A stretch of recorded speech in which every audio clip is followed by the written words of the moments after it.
गिनती में नहीं है। आपके नमस्ते को लेने वाले कोई नहीं, आप अभिवादन करते हैं उसको। पर्याप्त है, आप चिंता मत करिए। हम सभी लोग हैं अध्यक्ष महोदय जी, हम सभी लोग। इन लोगों को खुद तय करके नेता प्रतिपक्ष चुन लेना चाहिए। नेता प्रतिपक्ष तो सामना कर ही नहीं पा रहे हैं विधानसभा का, और वो मुख्यमंत्री, पूर्व मुख्यमंत्री गायब है। वो आएंगे कि नहीं आएंगे ये भी। प्रश्नकाल श्रीमती गोमती शाह जी।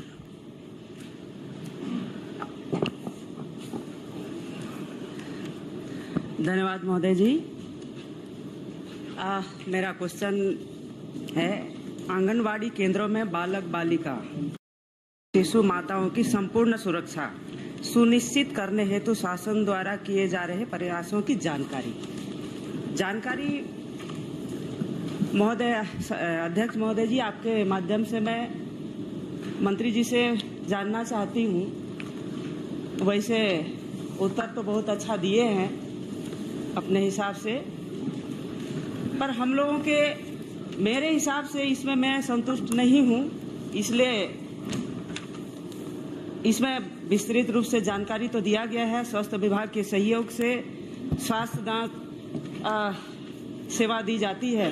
स्वास्थ्य विभाग के सहयोग से संदर्भ सेवाएं तथा मुख्यमंत्री बाल संदर्भ योजना से लाभान्वित किया जाता है।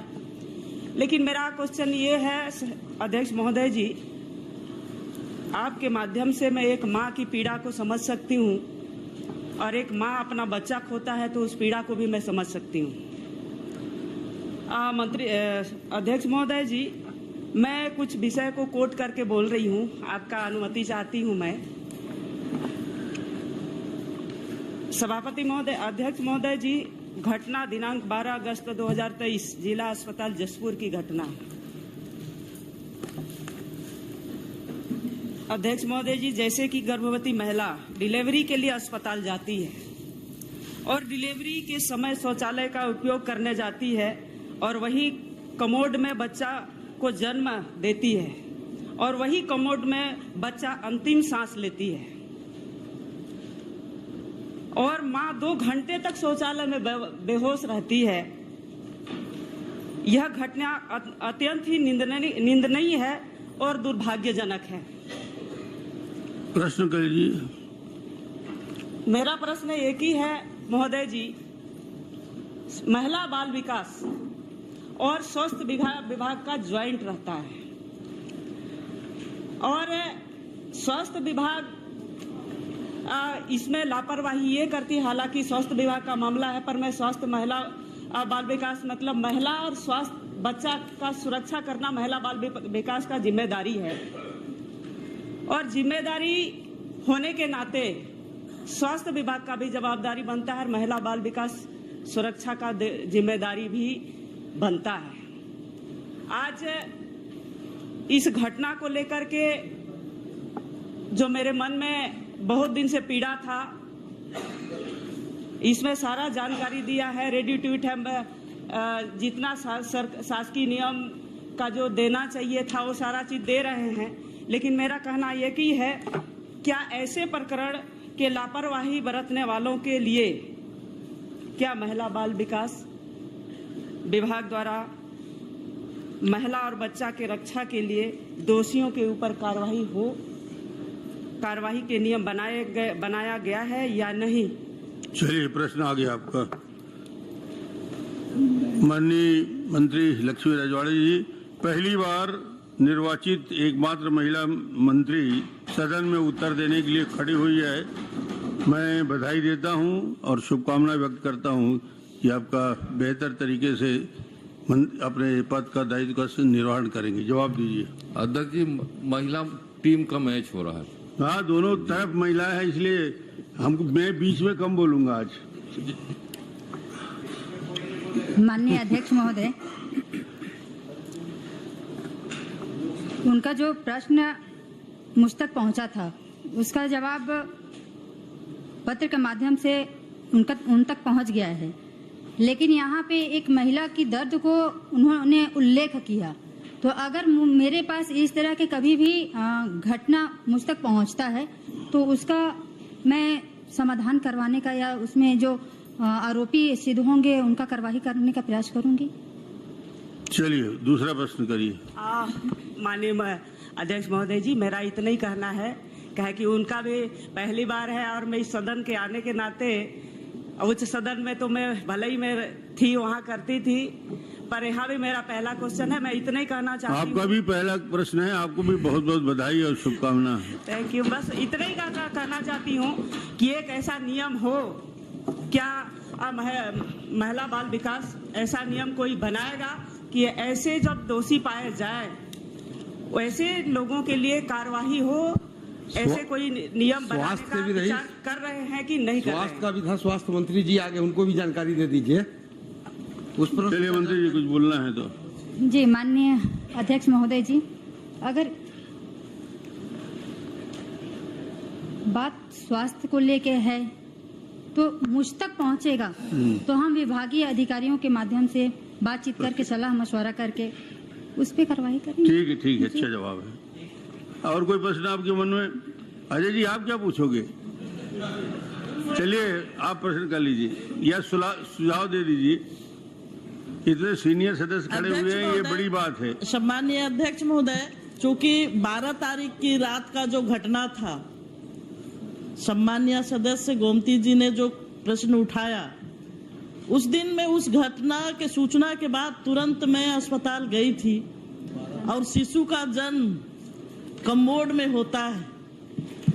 प्रसव पीड़ा से पीड़ित महिला प्रसव कक्ष से उठ के जाती है शौच के लिए और कमोड में प्रसव हो जाता है। कितना पीड़ा भरा बात है। और सारे अधिकारी उस दिन जो दोषी हैं, जिस समय ड्यूटी में थे, उनको बचाने में लगे हुए थे। कम से कम 6 घंटा में वहां खड़ी रही लगातार। वहां जो दोषीदार, जो स्टाफ में प्रसव के समय जो डॉक्टर थे, जो नर्स थे, इस विषय को छिपाने में लगे रहे और कार्यवाही करने में बहुत देरी हुआ और पीड़ित व्यक्ति को दबाव दिया गया।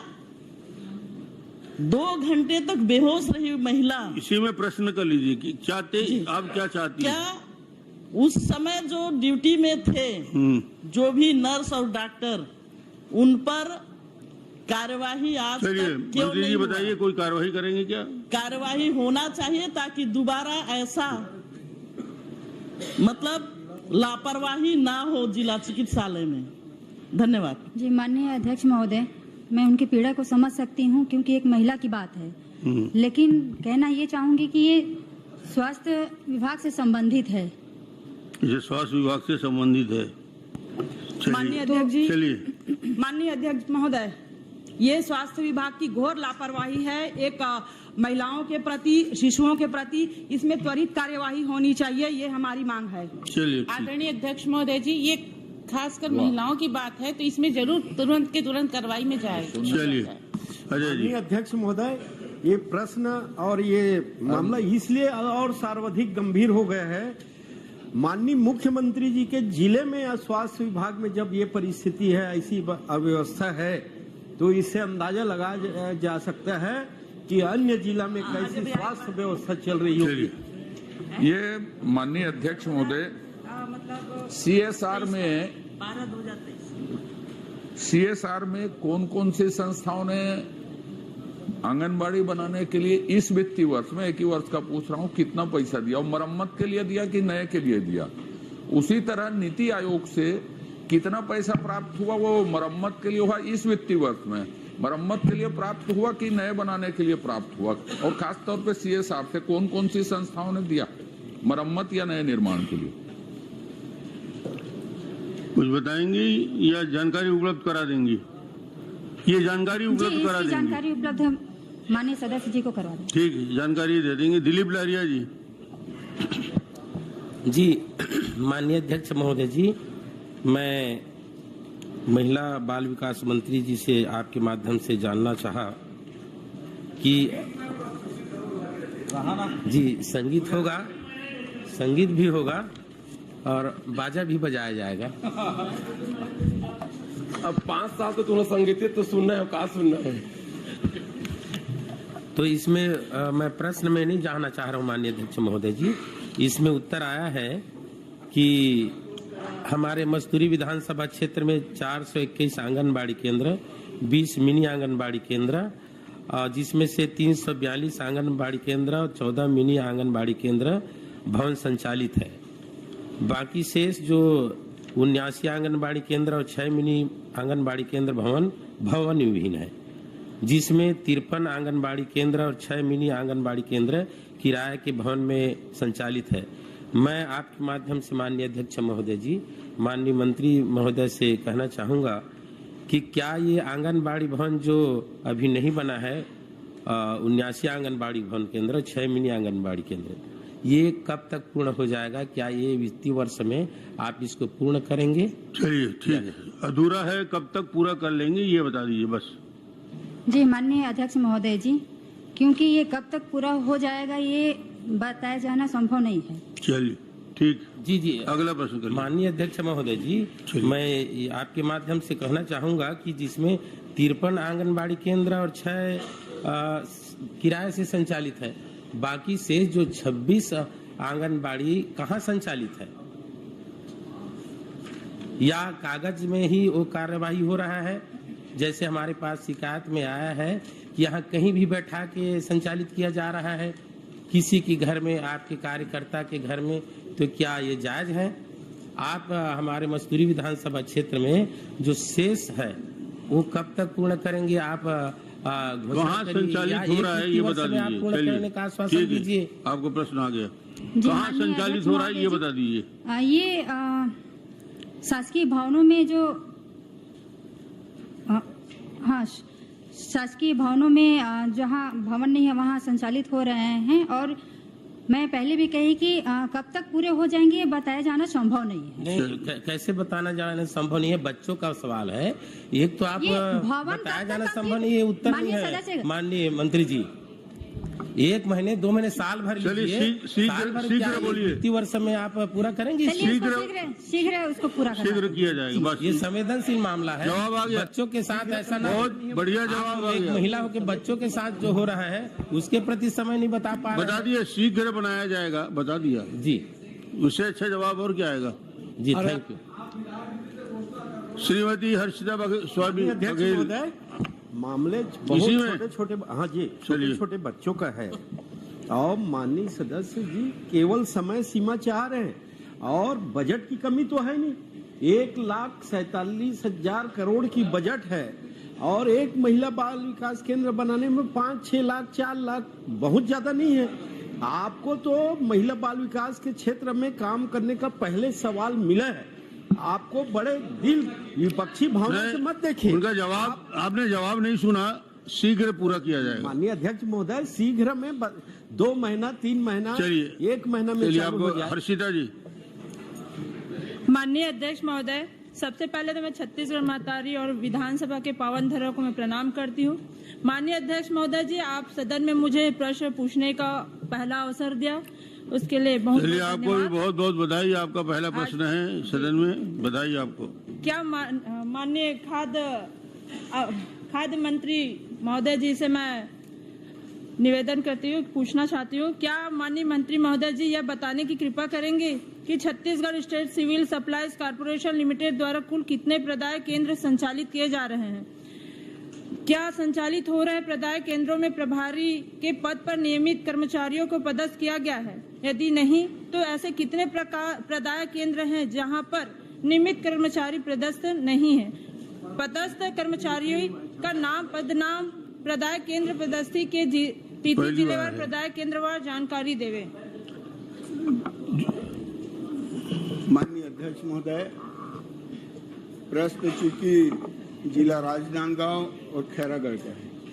राजनांदगांव जिले में 5 प्रदाय केंद्र है और खैरागढ़ जिले में 1 प्रदाय केंद्र है। माननीय अध्यक्ष महोदय, मेरा दूसरा प्रश्न था, नियमित कर्मचारियों के मुख्यालय एवं जिला कार्यालयों में पदस्थ कर्मचारियों के नाम, पदस्थी, दिनांक एवं पदस्थ स्थापना के कारण की जानकारी देवे। हर्षिता जी, जो प्रश्न आपने किया है वो मंत्री जी उसका जवाब लिखित में दे दिए। उसमें से कुछ उद्भूत होता है उसको करेंगे तो आपकी बात और अच्छे से आएगी। जिलेवार दिए गया है, मैंने उसमें पूछिए स्टेट आप आराम से पूछिए, जितना प्रश्न पूछेंगे अवसर दूंगा। जी, जी। मगर जो उसमें उद्भूत होता है, जो आप चाहती हैं उसको पूछ लेंगे तो आपको बेहतर होगा। मैं यही चाहती हूँ, यहाँ पे आपने दिया है सेकंड, उसमें नियमित कर्मचारियों के मुख्यालय की जिसमें आपने कहा था कि राजनांदगांव, छुरिया एवं डोंगरगढ़ में केंद्र प्रभारी के रूप में अनियमित कर्मचारियों को प्रभारी के रूप में पदस्थ बताया गया। क्या माननीय मंत्री जी विभाग के नियमानुसार नियमित कर्मचारियों का उक्त केंद्रों में नियमित कर्मचारियों को पदस्थ किया जाएगा? माननीय अध्यक्ष महोदय, यह सही है कि राजनांदगांव जिले में पदाय केंद्र में 3 अनियमित कर्मचारी का वहाँ पे तो रखा गया था अध्यक्ष महोदय।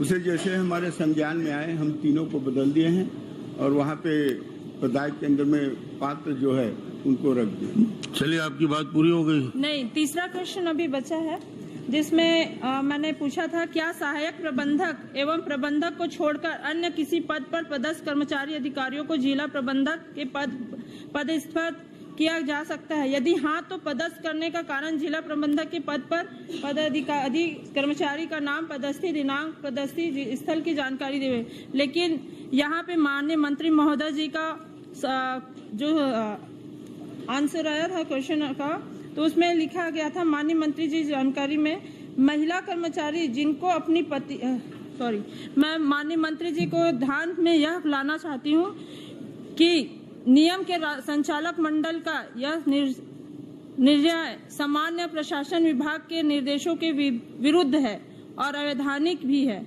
क्योंकि संचालक मंडल को सेवा नियमों से संबंधित विषय पर निर्णय लेने का अधिकार ही नहीं है। सेवा नियम विभाग के द्वारा अनुमोदित होने से दूसरों या कि सामान्य प्रशासन की भाग के एक परिपत्र के अनुसार यदि किसी रिक्त पद पर उनसे नीचे की श्रेणी के अधिकारी को प्रभार देने की कृपा करेंगे। यहाँ पे आपने एक चलिए,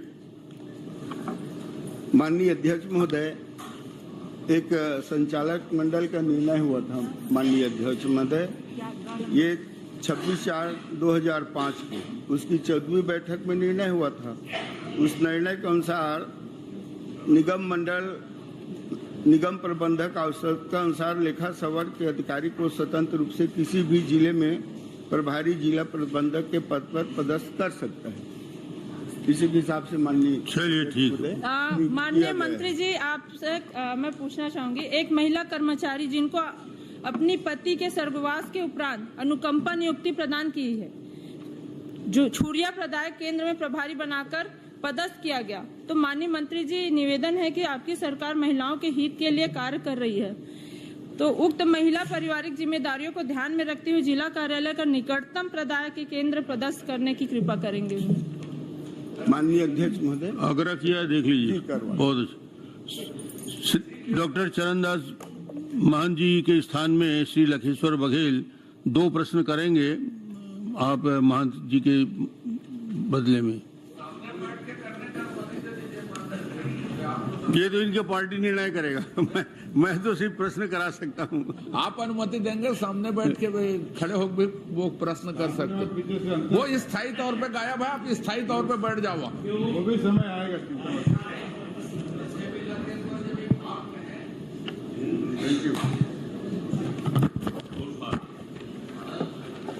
आदरणीय अध्यक्ष महोदय, धान का अवैध भंडारण एवं परिवहन से संबंधित है और इस वर्ष 21 कुंटल जो आपके सरकार के द्वारा जो की गई थी, बहुत ज्यादा मात्रा में अवैध परिवहन हुआ है। 817 प्रकरण दर्ज की गई है और जिसमें 37,717 कुंटल 54 किलो धान की जब्त की गई है। मैं इस मंत्री जी से जानना चाहूंगा, आपके माध्यम से जब्त किए गए धान का निराकरण किस प्रकार किया गया, और दूसरा, इन 817 प्रकरण में सबसे बड़ा प्रकरण मुंगेली का है, जो अनुक्रमांक 278 में 800 कुंटल धान का कृपया इस प्रकरण में बारे में बताएं कि जांच में क्या क्या पाया गया और क्या कार्रवाई हुई। माननीय अध्यक्ष महोदय, 817 प्रकरण माननीय अध्यक्ष महोदय, जिसमें 37,717.54 क्विंटल धान जब्त हुआ था माननीय अध्यक्ष महोदय। माननीय अध्यक्ष महोदय, इसमें मंडी के नियम के तहत 253 प्रकरण का निराकृत किया जा चुका है माननीय अध्यक्ष महोदय, और लंबित प्रकरण है 564, ये प्रक्रिया में है अध्यक्ष महोदय। इसका भी निराकरण का प्रक्रिया चल रहा है। माननीय लखेश्वर जी ने मुंगेली में जो जब्त हुआ है उसके संबंध में स्पेसिफिक जानकारी चाहिए, उसका क्या किया गया तो उसके बारे में बता दें। माननीय अध्यक्ष महोदय, मुंगेली में इस तरह कुल सभी जिलाओं का है माननीय अध्यक्ष महोदय। मुंगेली में थोड़ा ज्यादा धान जब्त हुआ है। निराकरण हो गया कि नहीं ये पूछ रहे हैं। ये प्रक्रिया में है, इसका भी निराकरण। चलिए दूसरा प्रश्न करिए। हमने सीमावर्ती क्षेत्रों में 220 चेक पोस्ट बनाए थे, उसके बावजूद भी कई कर्मचारी अधिकारी तैनात की गई थी। इसके बावजूद भी इतनी मात्रा में धान आना बड़ा चिंताजनक विषय है। तो इन तैनात कर्मचारियों के विरुद्ध में क्या क्या कार्रवाई हुई, थोड़ा बताना कष्ट। माननीय अध्यक्ष महोदय, तैनात कर्मचारियों के विरुद्ध में कोई कार्रवाई नहीं हुआ है। हम तो एक टीम गठन किया था जिला के ये में कि हम टीम गठन किए थे। उस टीम के लोग जो अवैध धान जब्त किया गया है वो संख्या भी हम बताए हैं, और उसका निराकरण भी मंडी अधिनियम के तहत कार्यवाही किया जा रहा है माननीय अध्यक्ष महोदय। और उसमें मैं आपको बताया हूं कि कुछ प्रकरण बचा है, उसका भी हम बहुत जल्द निराकरण करा लेंगे। इनका प्रश्न हो जाए। चेक पोस्ट में कर्मचारी तैनात थे ना, उसके बावजूद भी इतना परिवहन दान हुई सीमावर्ती क्षेत्र में, उड़ीसा सीमा जो भी हो। तो मैं सीमावर्ती क्षेत्र के मेरा गांव है, इस समय अध्यक्ष महोदय बहुत ज्यादा मात्रा में उड़ीसा सीमा से हो चाहे आंध्रा से हो, बहुत ज्यादा परिवहन हुई। और जहां तक देखा गया कि चेक पोस्ट के अधिकारी हो, जो मेरे जानकारी में है, वो मतलब गंभीरता किसी ने नहीं लिया। ये क्या कारण है, ये जांच का विषय है। तो इस भविष्य में कह रहे अभी दान खरीदी तो खत्म हुआ, तो भविष्य में थोड़ा इसमें गंभीरता, भविष्य में थोड़ा कठोर कदम उठाएंगे, जांच ठीक करेंगे, नाका और उसको ज्यादा मजबूत करेंगे। ये सलाह दिया जा रहा है, प्रश्न नहीं है, सलाह है। आप बैठिए। चलिए शास्त्री जी क्या पूछ रहे हैं? अवश्य करेंगे माननीय अध्यक्ष। ठीक है। माननीय अध्यक्ष इनका सुझाव है।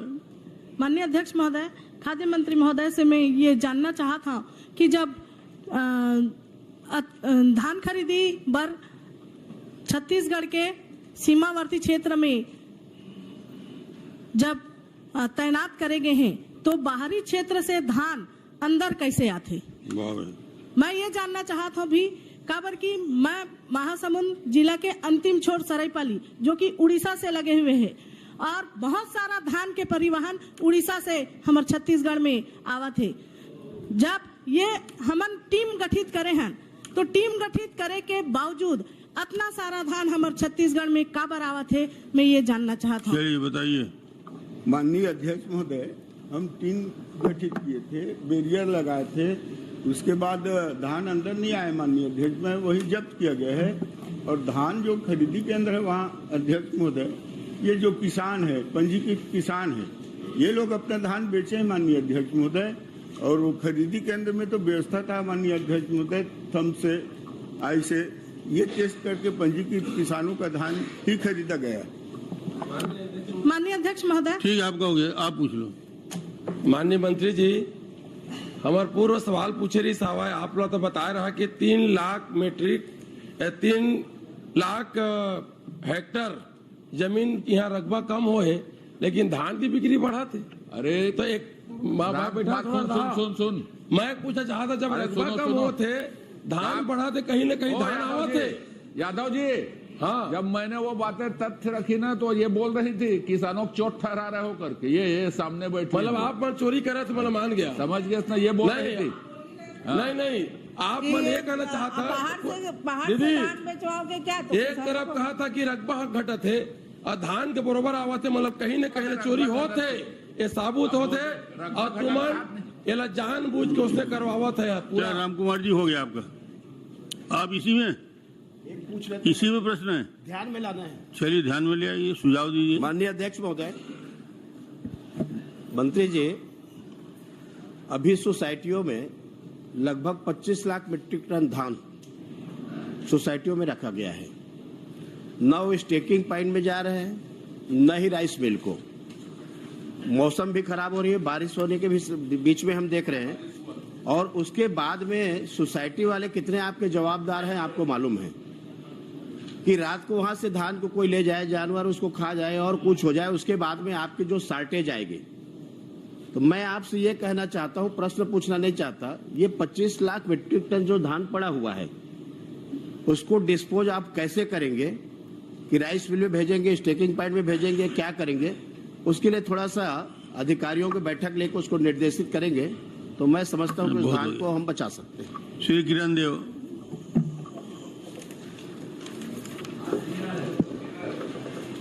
माननीय अध्यक्ष महोदय, माननीय मुख्यमंत्री जी की ओर ये जानकारी और संक्षिप्त सा प्रश्न है। क्या मुख्यमंत्री महोदय ये बताने की कृपा करेंगे कि वर्तमान में छत्तीसगढ़ राज्य में स्टेट सेक्टर के किन किन संयंत्रों से कितनी कितनी बिजली का उत्पादन किया जा रहा है, तथा छत्तीसगढ़ राज्य में बिजली की खपत कितनी है, कितनी बिजली किस किस दर पर Chhattisgarh state power distribution company द्वारा अन्य प्रदेशों को विक्रय की जा रही है, भविष्य में विद्युत की आपूर्ति हेतु शासन द्वारा क्या नवीन कार्य योजना है, प्रदेश में कितना विद्युत बिल उपभोक्ताओं से छोटे उद्योगों, वृहद उद्योगों तथा अन्य के नवंबर 2023 तक बकाया है और उनकी वसूली हेतु क्या कार्रवाई की जा रही है? माननीय मुख्यमंत्री जी।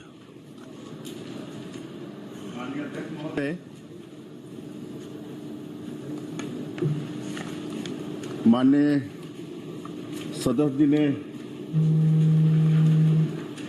कई प्रश्न एक साथ किए हैं। वो प्रदेश अध्यक्ष हैं, पूरे प्रदेश का प्रश्न पूछ रहे हैं जी जी, और जवाब मुख्यमंत्री दे रहे हैं। ये अद्भुत सहयोग है। उनकी चिंता पूरा प्रदेश है और आपकी चिंता भी पूरा प्रदेश है। तो आप जानकारी आपके पास है, उसको पढ़ दीजिए बस, सिर्फ जानकारी से सब। बस।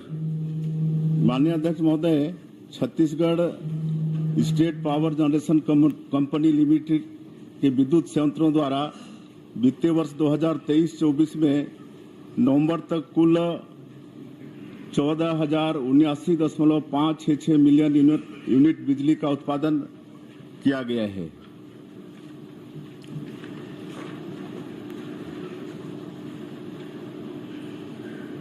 इसमें हसदेव ताप विद्युत गृह कोरबा से 840 मेगावाट, दूसरा विस्तार संयंत्र हसदेव ताप विद्युत गृह कोरबा पश्चिम से 500 मेगावाट, डॉक्टर श्यामा प्रसाद मुखर्जी ताप विद्युत गृह कोरबा पूर्व से 500 मेगावाट और अटल बिहारी वाजपेयी ताप विद्युत गृह मड़वा इससे 1000 मेगावाट।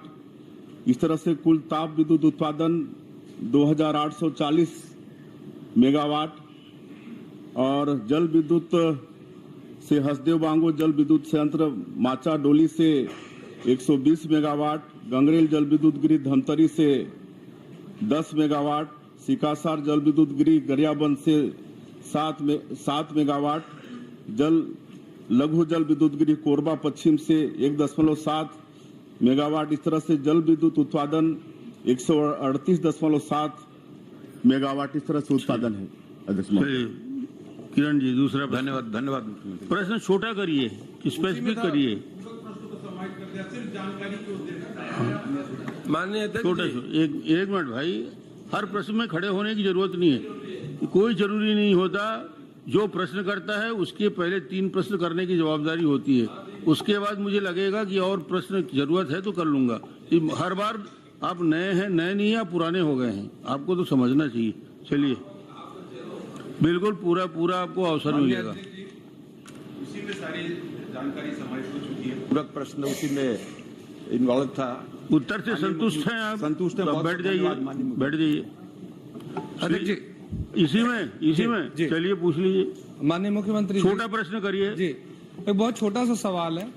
कई लोगों को, बहुत छोटे छोटे लोगों को बहुत बड़ा बिल का अमाउंट आया है, तो क्या उस पर कोई समीक्षा होगी या उसको आधा किया जाएगा, माफ किया जाएगा? ऐसी क्या योजना है? बहुत छोटे छोटे घर के लोगों को 25-25 हजार रुपए का बिल आ गया है, तो उस पर क्या कार्रवाई होने वाली है, उसके विषय में परीक्षण कर लीजिए मंत्री। माननीय अध्यक्ष महोदय, इसका परीक्षण करा लेंगे। बस ठीक। अजय जी,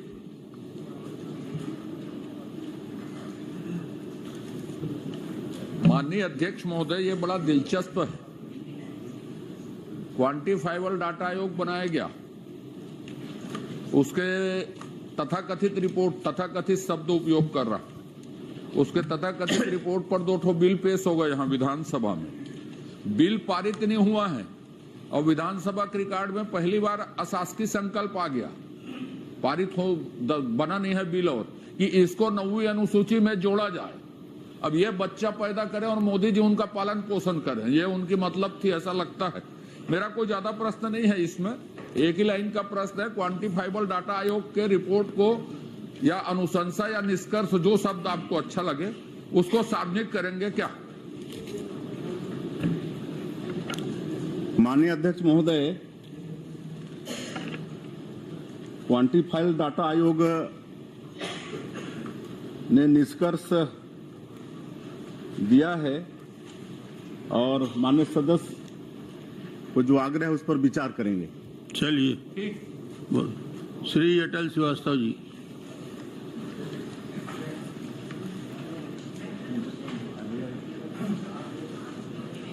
महोदय, कोटा विधानसभा क्षेत्र के अंतर्गत वर्ष 2020 से 15 जनवरी 2024 तक कितने विद्युत ट्रांसफार्मर स्थापना की मांग प्राप्त हुई? उक्त मांग के विरुद्ध कितने नए ट्रांसफार्मर की स्थापना की गई और कितने ट्रांसफार्मर लगाए जाने के प्रकरण लंबित हैं?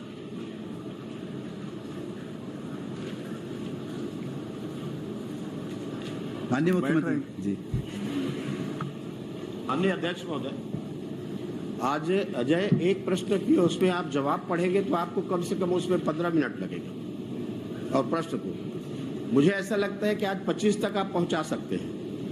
आप सबका सहयोग मिलेगा तो बिल्कुल आज 25 तक पहुंचा सकते हैं। माननीय अध्यक्ष महोदय, माननीय सदस्य ने जिस अवधि का प्रश्न किया है उस अवधि में कोई ट्रांसफार्मर की मांग नहीं थी, आवेदन निरंक।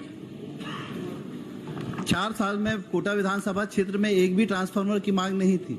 अभी चुनाव के दौरान मैं जिन भी क्षेत्रों में गया हूं वहां पर बिजली ट्रांसफार्मर की मांग की गई थी। अभी आप किसानों के लिए पंप की सुविधा दे रहे हैं, उनको पंप को कनेक्शन दे रहे हैं, उसके लिए और ट्रांसफार्मर की जरूरत पड़ेगी। पर यह कैसा जवाब आया माननीय अध्यक्ष महोदय कि अभी एक भी ट्रांसफार्मर की मांग वहां पर नहीं है कोटा विधानसभा क्षेत्र में।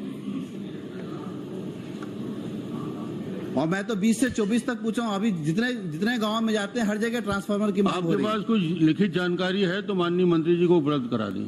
नहीं, जिस अवधि का आपने प्रश्न किया उस अवधि में निरंक है, उसके आगे मांग आई है और उसकी जानकारी हमारे पास है, और नई जानकारी है तो उपलब्ध करा देंगे करेंगे मुख्यमंत्री जी। जो मांग है वो स्थापित करेंगे। भोलाराम साहू। माननीय अध्यक्ष महोदय,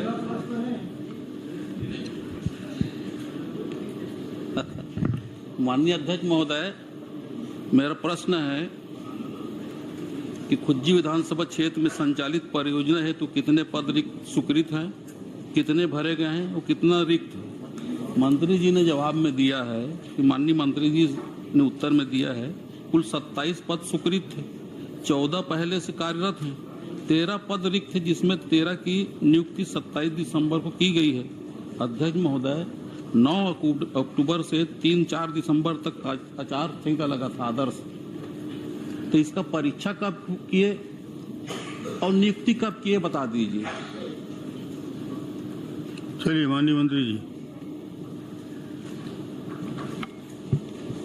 माननीय अध्यक्ष महोदय जी, इसकी परीक्षा पहले हो चुकी थी आचार संहिता से पहले, और नियुक्ति हमारे सरकार बनने के बाद हो गई ना जी।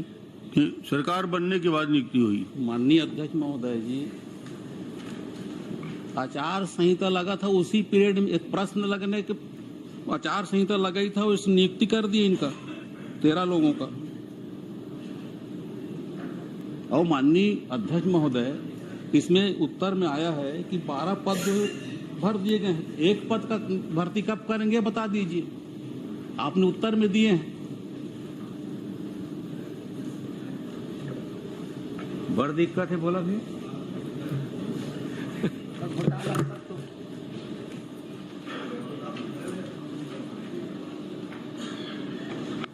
जी आचार संहिता खत्म हो गई, नियुक्ति की।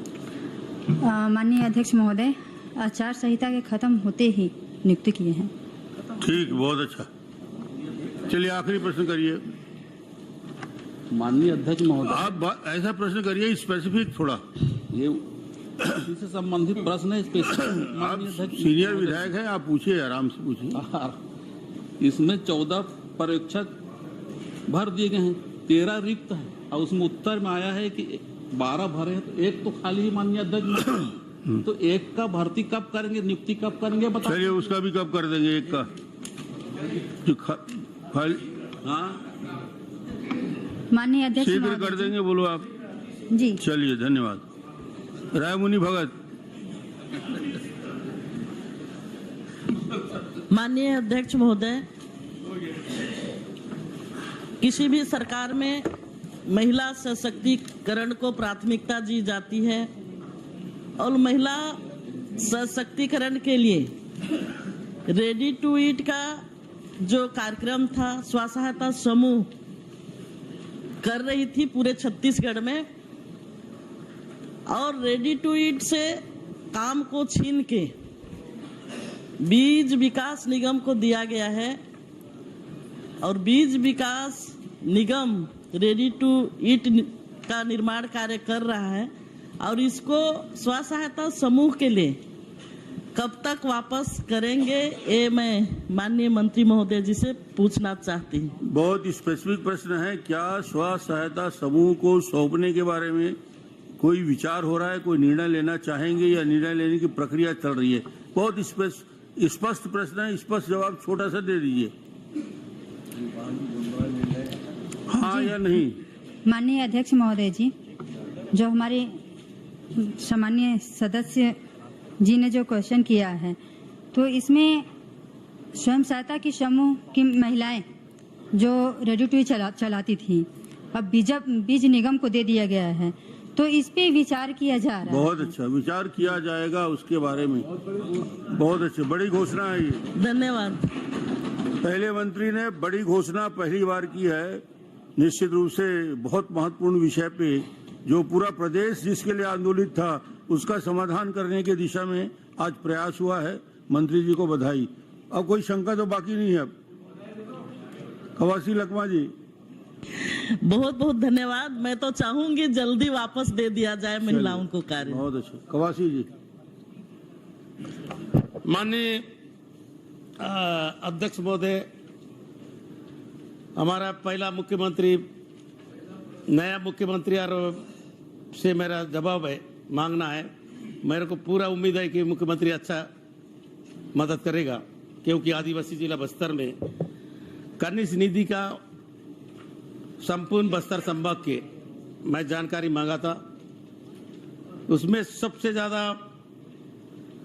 हमारे विधायक अभी जो जब आप पूछा, मतलब प्रदेश अध्यक्ष भी है, वहां से विधायक भी जीता है, 190 काम निरस्त किया गया अध्यक्ष जी। हर साथ में पूरा जिला में इसी प्रकार कनिष्ठ निधि में सभी काम, दंतेवाड़ा में, बीजापुर में, कांकेर में, ये किस जानकारी में निरस्त किया गया? काम अधूरा है या कम है, थोड़ा बताना की कृपा करें माननीय मुख्यमंत्री जी। आपको जो निरस्त कार्यों की सूची आपने मांगी थी, जिलेवार आपने मांगी थी, बस्तर कोंडागांव के निरस्त कार्यों की जानकारी मांगी थी, इन्होंने माननीय मंत्री जी ने इस सारी जानकारी जो पुस्तकालय में जो जानकारी उपलब्ध है उसमें दे दी है। उसके बाद भी यदि आपको किसी स्पेसिफिक विषय में शंका हो तो प्रश्न कर सकते हैं। लिखित में पूरा जवाब आपका आ चुका है, करीब करीब सारे जवाब। इसी में से प्रश्न करिए आप, अब प्रश्न करिए। आपके माध्यम से दादा नया मुख्यमंत्री है, ज्यादा प्रश्न नहीं करूंगा। मेरे को इतना काम निरस्त होने का एक आदिवासी जिला में, बोलिए, सारे जिला में निरस्त करने का कारण क्या है? चलिए बताइए साहब। माननीय अध्यक्ष महोदय, आदरणीय कवासी लखमा जी बहुत सीनियर मेंबर हैं और उन्हें जो जानकारी चाहिए थी हमने दे दिया है, और उन्होंने निरस्त होने का कारण पूछा है। तो डीएमएफ को लेकर जिले में कमेटी है कलेक्टर की अध्यक्षता में, उसमें उस जिले के सांसद विधायकगण सभी सदस्य रहते हैं और वो लोग तय करते हैं। और जब हमारी सरकार बनी तो हम लोगों ने काम को निरस्त करने का आदेश नहीं किया है, बल्कि जो काम अप्रारंभ थे उसको रोकने का आदेश किया है। रोकने का काहे कि डीएमएफ के विषय में भारी शिकायत आ रही थी, पूरा बंदरबाट हो रहा था, इसलिए जिले में जो कमेटी है उसको पावर है कि जो काम उसमें से उपयोगी है, जनहित में है, उसको वो चालू कर सकते हैं। और जो अनावश्यक है, जो मतलब अनावश्यक रूप से स्वीकृत किए गए हैं, उसको उस कमेटी को पावर है कि उसको निरस्त करे। जो कार्य प्रारंभ नहीं हुए वो बंद हो गए बस। अध्यक्ष महोदय, चलिए आप एक मिनट, इनका प्रश्न है अभी। माननीय मुख्यमंत्री जी, मेरा छोटा सा सवाल है। एक बीजापुर का बाजार बाउंड्री पार, उसका पूरा चीसी जारी हो गया, पैसा भी जारी होगा, निरस्त हो गया, फिर वो कैसा होगा? ये ऐसा जो जानकारी दिया है, ऐसा अधिकारी लोग को कार्रवाई करो क्या? जिसका काम हो गया सर, पूरा सीसी जारी हो गया या निरस्त बता रहा है। ठीक, तो इस टाइप का अगर जानकारी आपका हमारा अधिकारी देंगे तो उसके ऊपर कार्रवाई करेगा।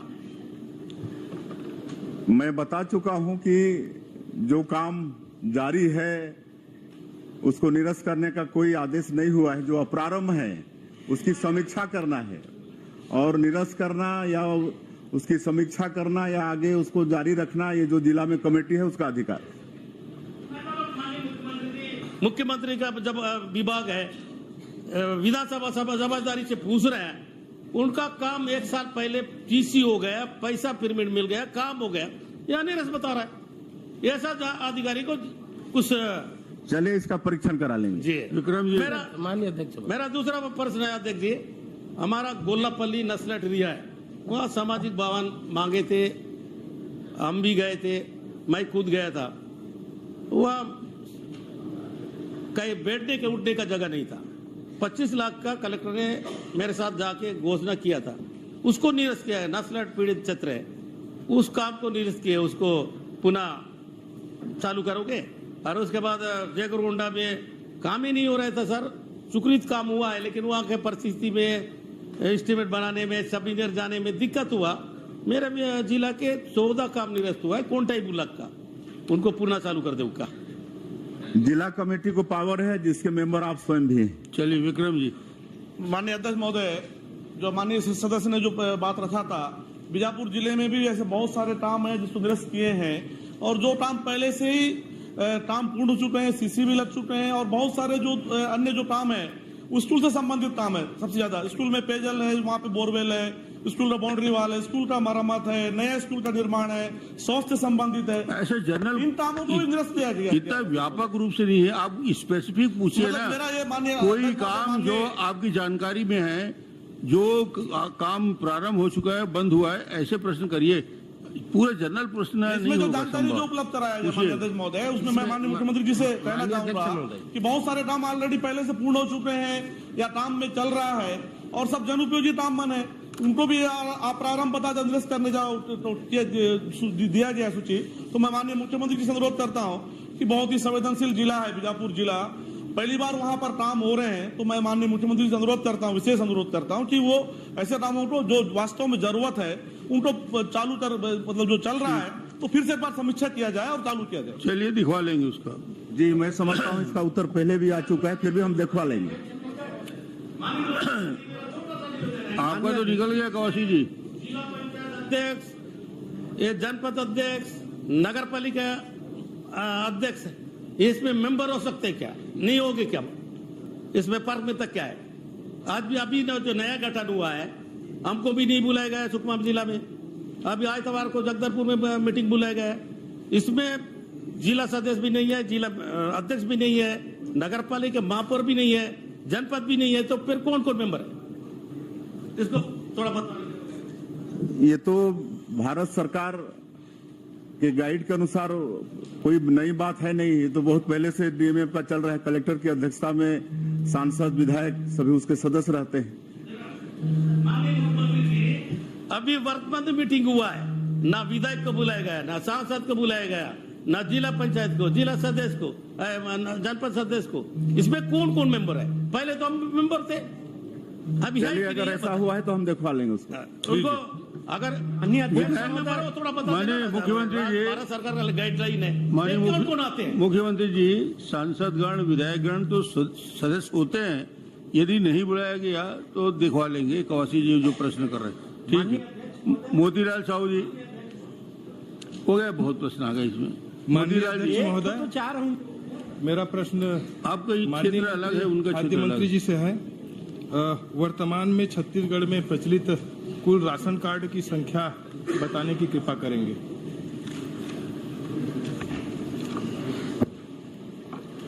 माननीय अध्यक्ष महोदय, वैसे आदरणीय विधायक जी के पास जवाब चला गया है, फिर भी जानना चाहते तो मैं बताना चाहूंगा। माननीय अध्यक्ष महोदय, दिसंबर 2018 में अंत्योदय 14,64,855 कार्ड, प्राथमिकता में 42,60,937 कार्ड, अन्नपूर्णा में 7,277 कार्ड, निराश्रित में माननीय अध्यक्ष महोदय 55,436 कार्ड, निःशक्त जन का 10,630 कार्ड। माननीय अध्यक्ष महोदय, दिसंबर 2023 में 14,90,979 कार्ड, अंत्योदय का और प्राथमिकता का 52,33,544 कार्ड, अन्नपूर्णा का 0, निराश्रित का 37,737 कार्ड, निःशक्त जन का 15,299 कार्ड। इस तरह कार्ड की संख्या माननीय अध्यक्ष महोदय। क्या थोड़ा सा बताइए, हम एक जोड़ नहीं पाए उसको। कुल संख्या वर्तमान स्थिति में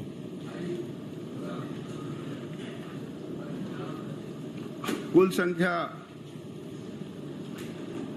माननीय अध्यक्ष महोदय, एपीएल यानी कुल संख्या इसमें दिया है माननीय अध्यक्ष महोदय। अंत्योदय का कुल संख्या है प्रश्न माननीय अध्यक्ष में माननीय संख्या। अध्यक्ष महोदय, मेरा पूछने का आशय ये था कि 2018 में मेरे पास जो जानकारी दिए हैं वो 57,99,135 राशन कार्ड का है। वर्तमान में मैं जानना चाह रहा था कि 2023 तक इन राशन कार्डों में कितना वृद्धि हुआ है।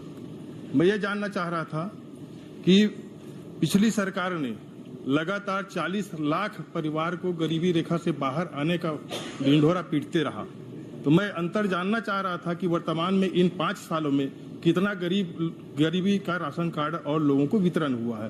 परंतु मेरा प्रश्न संशोधित कर कटौती कर दिया गया था, इसलिए मुझे 2023 तक की जानकारी मेरे पास उपलब्ध नहीं हो पाई। माननीय अध्यक्ष महोदय, 18,56,324 कार्ड जो वृद्धि हुआ है माननीय अध्यक्ष महोदय, और वृद्धि होने का कारण माननीय अध्यक्ष महोदय, राज्य में अक्टूबर 2019 से यूनिवर्सल पीडीएस लागू करने से राज्य के सभी एपीएल परिवार को राशन कार्ड जारी किए गए। जिसके कारण 8.77 लाख नए APL राशन कार्ड जारी किए गए। इसके अलावा प्राथमिकता श्रेणी में राशन कार्ड 9.72 लाख नए राशन कार्ड जारी हुए। ठीक, चलिए और कोई शंका? मेरा और प्रश्न है भाई साहब, पूछिए। राशन दुकानों में लंबी कतारें लगती है। हम मातृवंदना और नारी सशक्तिकरण की बात करते हैं। घंटों और कई दिनों तक लगातार महिलाओं को राशन दुकानों में चक्कर काटना पड़ता है।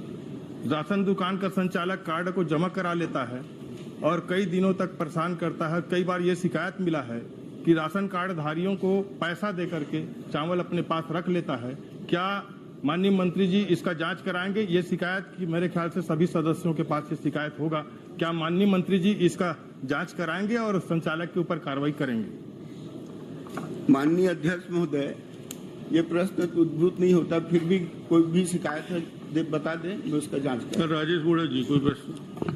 सम्मानीय अध्यक्ष महोदय, केंद्र सरकार की योजना एक है, क्या राशन कार्ड आधार कार्ड से लिंक होगा? स्पेसिफिक प्रश्न,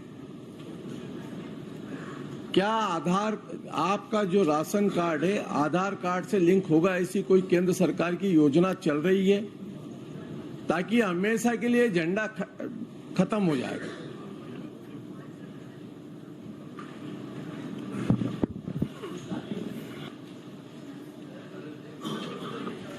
माननीय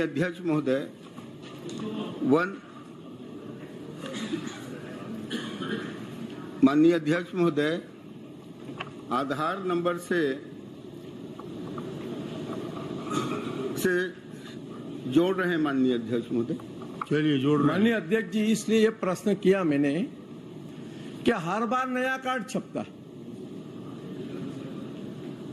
ये चौथी बार छत्तीसगढ़ में कार्ड छप रहा है। अरे केंद्र सरकार ने तो आपको भी लिख करके भेजा था कि आधार लिंक कर लें, आपने नहीं किया 5 साल, और इसीलिए बड़े बड़े चावल के स्कैंडल निकल करके आए। गरीब का चावल गरीब को मिले। सुन लो दादी प्लीज, हम लोग से पारेगा, हम लोग से पारेगा, बताओ। चावल की बात की है तो मेरा एक पूरा प्रश्न है। पहले आप ही ने छपाया फोटो वाला राशन कार्ड, उसके पहले नहीं छपा था कभी फोटो वाला राशन कार्ड, आप ही ने चालू किया है। इसीलिए कहा ना कि हर बार उसको बंद कर दो ना। इन 5 साल खत्म कर दे। अध्यक्ष महोदय, राशन कार्ड में घोटाला उनके कार्यकाल में हुआ आपका है। विषय आगे। मेरा सीधा एक लाइन का प्रश्न है, अगर इससे लिंक से जोड़ देंगे तो हमेशा के लिए समस्या समाधान हो जाएगा। सुझाव आधार से जोड़ेंगे, क्या पूछा है उसका आपने? हाँ कह दिया, एक बार बोल दीजिए। माननीय अध्यक्ष महोदय, अब तक के 98% जोड़ा जा चुका है। बहुत अच्छा, सुन लीजिए 98%। लालजी राठिया। माननीय अध्यक्ष महोदय, मैं माननीय खाद्य मंत्री जी से जानना चाह रहा हूं कि रायगढ़ जिले में कितने पंजीकृत किसान हैं? क्या सभी किसानों से जो है धान की खरीदी की जा चुकी है? और एक प्रश्न मेरा ये भी है कि एक प्रश्न करते जाइए ना, फिर जवाब आता जाएगा। जवाब आएगा फिर करना। आप 3 बार अनुपूरक करने की अनुमति रहती है। 3 बार मंत्री जी से मैं जानना चाहता हूँ, पहला जवाब आ जाए। जिले में कितने पंजीकृत किसान हैं और 10 जनवरी 2000 की स्थिति में कितने किसानों को जो है धान खरीदा गया था और कितने किसान शेष थे? चलिए बैठिए, बताइए मंत्री जी। माननीय अध्यक्ष महोदय, प्रश्न इसका धान खरीदी के संबंध में है माननीय अध्यक्ष महोदय। तो इसमें माननीय अध्यक्ष महोदय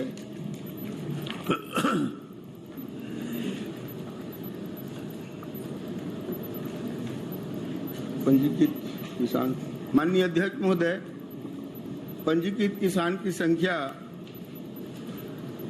83,056 किसान है माननीय अध्यक्ष महोदय। पंजीकृत रकबा 1.27,388 हेक्टेयर है अध्यक्ष महोदय। धान बेचने वाले किसानों की संख्या 73,377 किसान है अध्यक्ष महोदय। बेचे गए धान का रकबा 1,03,901 हेक्टेयर है माननीय अध्यक्ष महोदय। धान खरीदी की जानकारी है। धान खरीदी की अनुमानित मात्रा 4.99 लाख टन। धान खरीदी की अनुमानित मात्रा से अधिक माननीय अध्यक्ष महोदय उपार्जित धान की राशि और उसमें पंजीकृत मिलों की ये माननीय अध्यक्ष महोदय एक्चुअल इसके धान खरीदी के संबंध में पूछा था। माननीय अध्यक्ष महोदय, मैं मंत्री जी से जानना इन्होंने बताया 81,056 किसानों की पंजीकृत हुआ, 73,377 से धान खरीदी गया। मैं माननीय मंत्री जी से दूसरा प्रश्न करना चाह रहा हूँ, 31 जनवरी तक क्या सारे किसानों का जिले के धान खरीदी किया जा चुका या शेष है किसान जो है? माननीय अध्यक्ष महोदय, मैं तो माननीय मुख्यमंत्री जी का आभार व्यक्त करता हूं माननीय अध्यक्ष महोदय, जिन्होंने समय सीमा बढ़ा करके 4 फरवरी तक किया गया और इस 4 फरवरी में सभी किसानों का धान खरीद लिया गया है। और माननीय अध्यक्ष महोदय, मैं विधायक जी को बताना चाहूंगा, हम कलेक्टर से जिला के कलेक्टर से प्रमाण पत्र भी ले लिए। मंत्री जी, किसान जो है रह चुके हैं क्योंकि बारिश हो गई थी। जिस तिथि में जो धान खरीदी केंद्र के लिए बढ़ाया गया था उसमें जो है लेट से खरीदी हुई, तो इससे जो है गंभीर विषय है कि किसान जो है अभी भी छूट गए हैं। और मेरा एक प्रश्न यह है माननीय अध्यक्ष महोदय कि माननीय घोषणा पत्र में आया कि 2100 रुपया अंतर क्विंटल पे धान खरीदा जाएगा। 2143 रुपए में धान खरीदा गया। अंतर की राशि कब दी जाएगी और कितने रुपए प्रति क्विंटल दी जाएगी? अंतर की राशि का पूछ रहे हैं माननीय अध्यक्ष महोदय, जो अंतर का राशि है अतिशीघ्र देंगे माननीय अध्यक्ष। कितने रुपए दी जाएगी प्रति क्विंटल के हिसाब? धर्म कौशिक जी, माननीय अध्यक्ष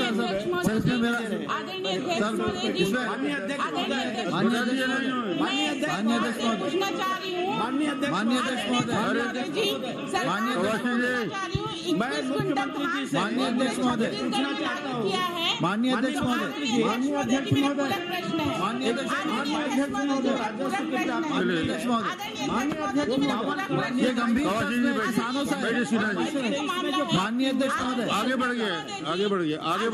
माननीय अध्यक्ष महोदय, क्या मेरा भी इसमें अभी आपको अवसर मिलेगा प्रश्नकाल के बाद। चलिए, और आपको अवसर मिलेगा भी, बहुत समय रहेगा। ये जो अंतर की राशि है उसकी जांच आप करा देंगे क्या? एक क्वेश्चन। और दूसरा छोटा प्रश्न करिए, समय देख लीजिए। उसकी जांच आप दोनों के अंतर की जो राशि है 52 करोड़ 27 लाख और केवल 24 लाख, इसकी जांच करा देंगे। चलिए दोहराइए, प्रश्न दोहराइए।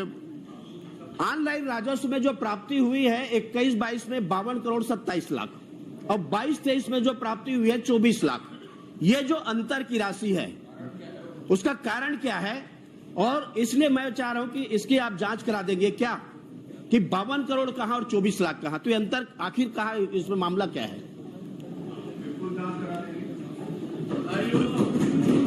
एक और, अभी आप लगातार समाचार पत्रों में देख रहे हैं कि 12 बजे, 1 बजे, 2 बजे रात तक ये जो बार है वीआईपी रोड में आप जाएंगे, आपका हाइपर क्लब है, आज गोलियां चल रही है और रात भर जो खुले हुए हैं बिलासपुर में उसी प्रकार से है। तो ये उनको आप जो रात भर खुल रहे हैं और जिस प्रकार की घटनाएं हो रही है उस पर पाबंदी लगाएंगे। टाइम की जो लिमिट है उसमें बार बंद हो जाए, ये आप लगाएंगे क्या? बस इतने मैं पूछना चाहता हूँ। जो घटनाएं घट रही है, लड़के लड़कियां नाच रही है, गोली चलाते गोली तुम्हारे राज में। बिल्कुल सख्ती से नियम का पालन हो, इसका निर्देश शासन से दिया जा चुका है।